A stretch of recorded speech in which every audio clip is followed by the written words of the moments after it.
기독교는 이제 2000년이라는 정말 오랫동안 그 2000년 전의 이야기, 4000년 전의 이야기들을 가지고 참 오랫동안 많은 한 책을 가지고 이렇게 오래 역사를 얘기한 것은 아마 없었을 것 같습니다. 철학책을 포함해서. 그래도 그걸로 지금 20억 인류들에게 메시지가 아직도 2000년 전의 메시지가 중요하게 생활에 다르지 않는, 매주 우리가 성경을 읽는 그런 것이 된 거죠.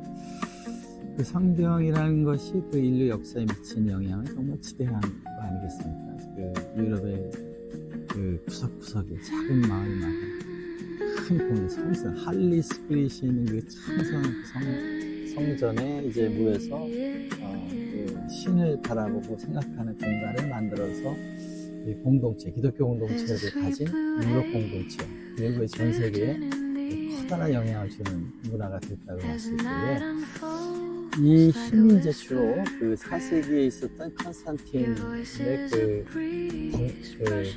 큰 역사가 있었죠. 그게 이제 그 공의에서 만든 사도신경, 300년 이상 예수님이 떠나가신 이후에도 계속 여러 가지 논란이 있으니까, 자, 예수에 대한 사도신경으로 정리하자. 이러면서 이제 그 정치력까지 가세가 돼서 큰 힘을 가지고 유럽을 통제하고 진리로 중앙에 많은 사람들을 자리 잡게 되는 것이 없는데, 이게 이제 지금 시대에 와서 도전을 받고 있는 거죠. 민주화가 되고 교세가 교황청의 힘이나 이런 것이 변해가면서 여기로부터 21세기의 새로운 신앙에 대한 뷰가 있어야 된다. 우리가 이제 그 신학에 대해서 보는 2000년 전 예수님 때 생물학적, 사법적 언어가 아니라 이 양자역학적인 시대에 와서의 새로운 얘기가 이제 돼야 된다 하는 내용이죠. 그래서 가장 기독교의 지금 아킬레스건이라고 그럴까? 젊은 사람하고 얘기할 때 하는 것이 이제 첫 번째는 원죄론이죠. 컨스탄틴 때의 구원을 얘기하기 위해서 이제 원죄론이 나왔다. 두 번째는 이제 동정녀와 십자가 대속을 얘기하고 구원을 얘기하는 사도신경이죠. 이거를 여러 가지 이제 해석들이 있습니다. 원죄론을 이렇게 보자, 동정녀 탄생을 이렇게 보자, 십자가를 이렇게 하자라는 것이 힌두신학계에서 많이 있지만, 저는 조금 다르게 이 부분을 이제 이해하고 있습니다. 이게 개인적인 거죠. 신앙적인 거죠.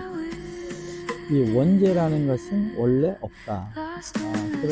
이것은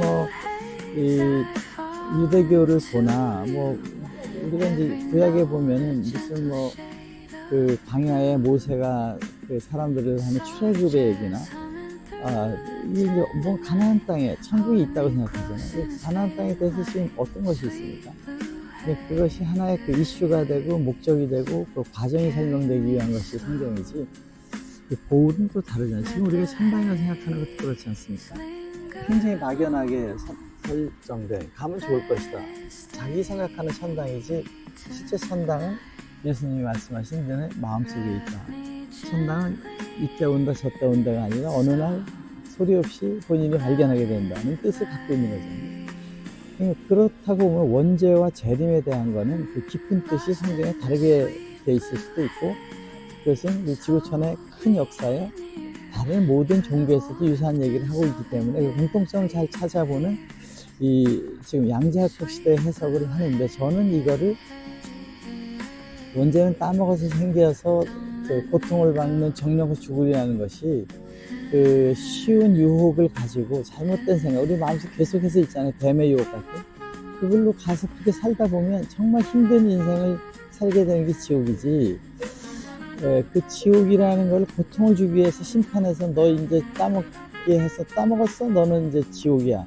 이렇게 해놓는 것이 아니고, 지옥은 그걸 따먹으로만 말미암아 생기는 게 지옥을 아는데, 그 고통을 통해서 다시 착한 대로 가게 하기 위한 신의 사랑의 고통이지, 고통을 위한 고통을 만든 게 아니고 지옥을 위한 지옥을 만든 것은 아니라고 보는 것이 모든 사람의 일반적인 생각이기 때문에, 이 원죄라는 것이 이제 그 당시 2000년 전에 세상에 지금 시대에 보면 우리로 얘기하면 낭낭현도 때거든요. 313년. 그때 볼 때에서는 원죄론이 타먹었으니까 지금 원죄가 있고, 그러다 보니까 이제 신이 와서, 신을 만드니까 동정녀라는 게 등장이 돼야 되잖아요.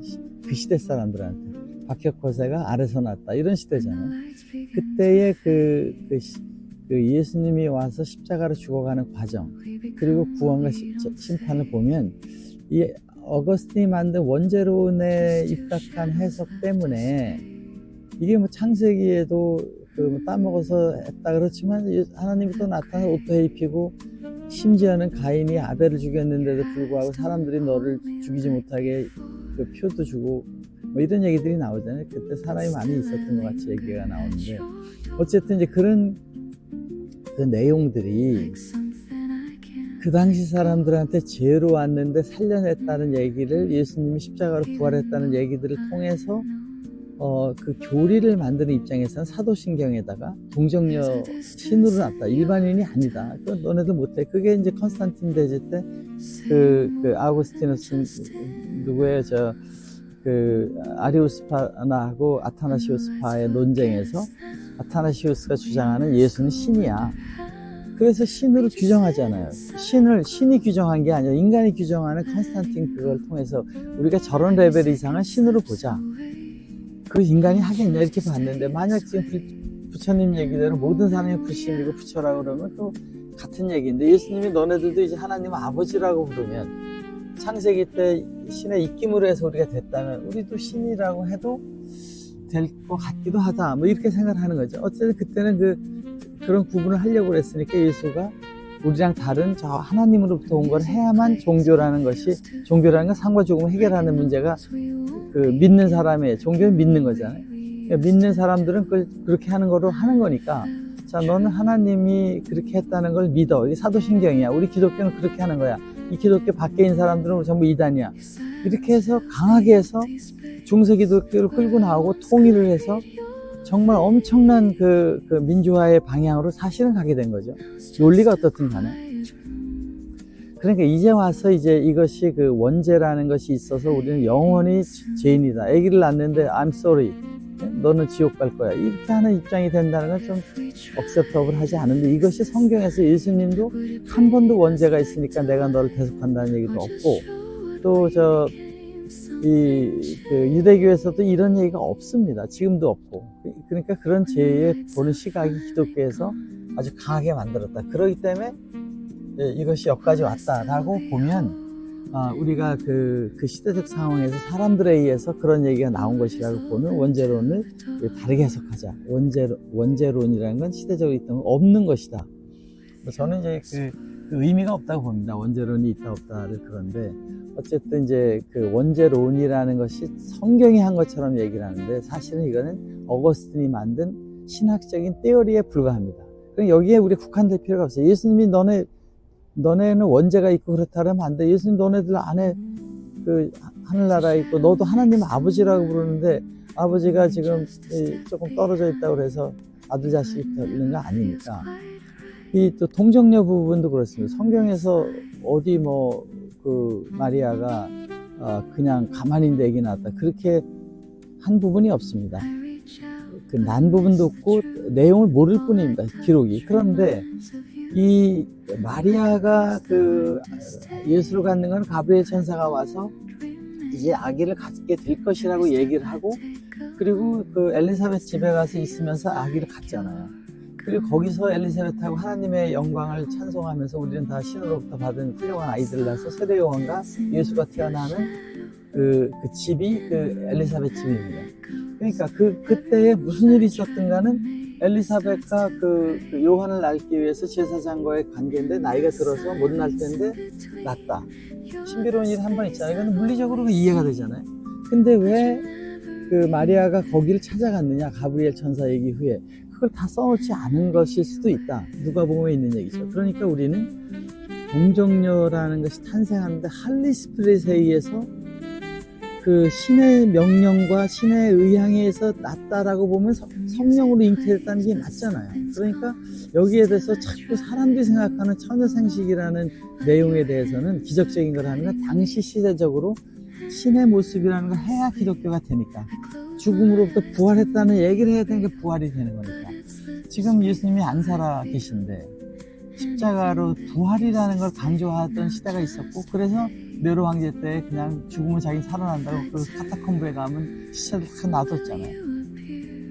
이런 것이 이제 지금 시대에 와서 조금 이 양자역학 시대에 와서 조금 해석을 달리하자, 처녀생식이 아니라 성령잉태라는 말로 가고, 이 십자가 대속에 의해서 죄를 사함을 받다는 그 내용은 십자가라는 그 처절한 고통에 그 억울하게 인류를 위해서 그 진리를 얘기하고 진보적인 얘기를 하고 민주화를 얘기하다가 이 오해를 받아서 십자가에 가면서까지도 인류를 사랑하는 하나님의 마음을 구체적으로 보이신 그 사랑을 우리가 믿고, 우리도 원수를 사랑하는 예수님의 말씀대로 살면 우리가 구원받는다는 내용이 되지 않습니까?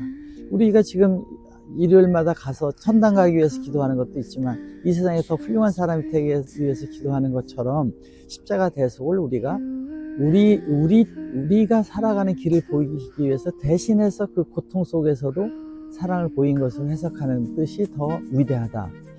그렇지. 그걸 믿으면 너는 이제 천당에 날 믿었으니까 보낸다는 것은 어린아이에게 하는 길이고, 그런 신을 믿게 하기 위한 하나의 그 과정에서 신학에서 얘기한 것이지, 실제로는 예수님의 위대한 십자가 고통의 과정을 우리가 길이 배우고 실천함으로써 그런 사랑의 세계를 가면 구원이 되는 것을, 행복을 느끼게 된다는 것으로 보면 된다. 이렇게 이제 저 개인적인 해석이고, 그 부활이라는 것을 어떻게 해석하느냐. 사람은 죽으면 다 부활됐다.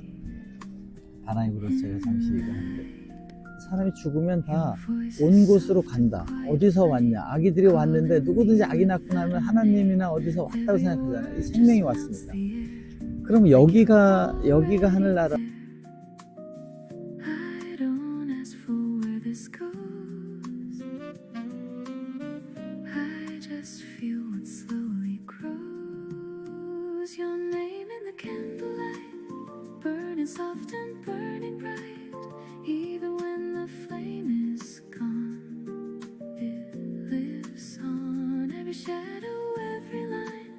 Draws your silhouette in mine.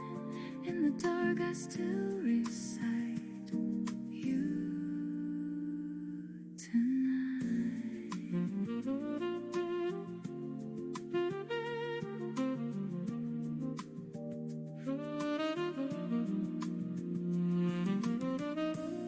We sit so close but worlds apart. Still you find me in the dark. Your reflection in my eyes feels too real to hide. The flame bends low but doesn't break, like the chances we don't take. Still it dances like it knows what we won't disclose.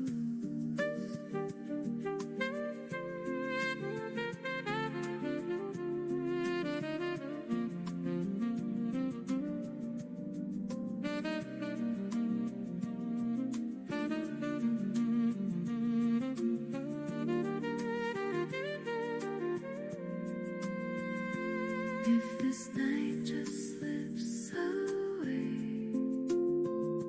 will your echo choose to stay, or dissolve into the air like you were never there? Candle fades, but still I see what you left inside of me. In the dark it still ignites you and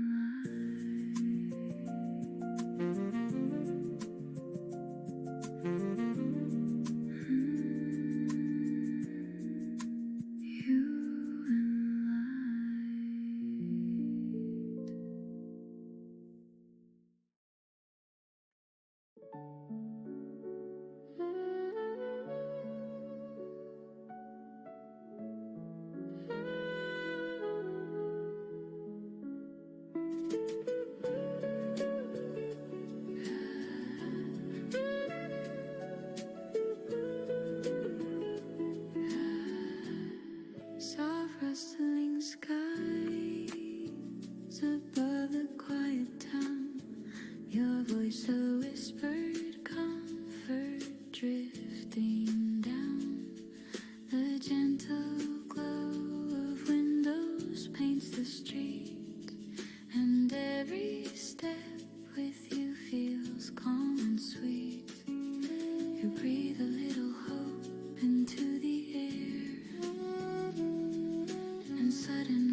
every note a sigh.